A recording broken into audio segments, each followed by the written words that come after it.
নমস্কার। সুচরিতাজ ক্রিয়েশনের সকল শ্রোতা বন্ধুদের জানাই স্বাগত।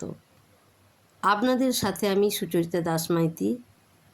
আজকের নিবেদন বিশ্বকবি রবীন্দ্রনাথ ঠাকুরের লেখা কবিতা অতীত, ছবি সংগৃহীত। কথা কও, কথা কও, অনাদি অতীত, অনন্ত রাতে কেন বসে চেয়ে রও? কথা কও, কথা কও, যুগ যুগান্ত ঢালে তার কথা তোমার সাগর তলে, কত জীবনের কত ধারা এসে মিশায় তোমার জলে।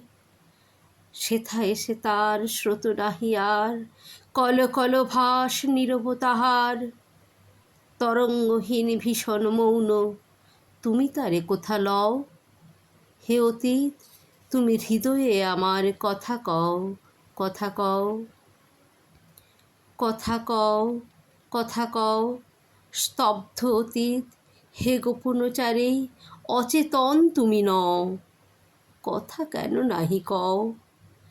তব সঞ্চার শুনেছি আমার মর্মের মাঝখানে, কত দিবসের কত সঞ্চয় রেখে যাও মোর প্রাণে। হে অতীত, তুমি ভুবনে ভুবনে কাজ করে যাও গোপনে গোপনে, মুখর দিনের চপলতা মাঝে স্থির হয়ে তুমি রও। হে অতীত, তুমি গোপনে হৃদয়ে কথা কও, কথা কও, কথা কও, কথা কও, কোনো কথা কবু হারাওনি তুমি, সব তুমি তুলে লও। কথা কও, কথা কও, তুমি জীবনের পাতায় পাতায় অদৃশ্য লিপি দিয়া পিতা মাতাদের কাহিনী লিখিছ মজ্জায় মিশাইয়া। যাহাদের কথা ভুলেছে সবাই, তুমি তাহাদের কিছু ভুলো নাই, বিস্মৃত যত নীরব কাহিনী স্তম্ভিত হয়ে বও।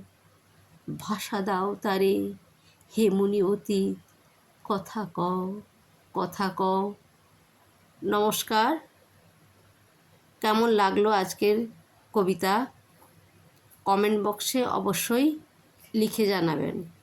কবিতাটি ভালো লাগলে লাইক ও শেয়ার করতে ভুলবেন না। পরবর্তীকালে নানা স্বাদের কবিতা শুনতে চ্যানেলটি সাবস্ক্রাইব করুন এবং আমার পাশে থাকুন।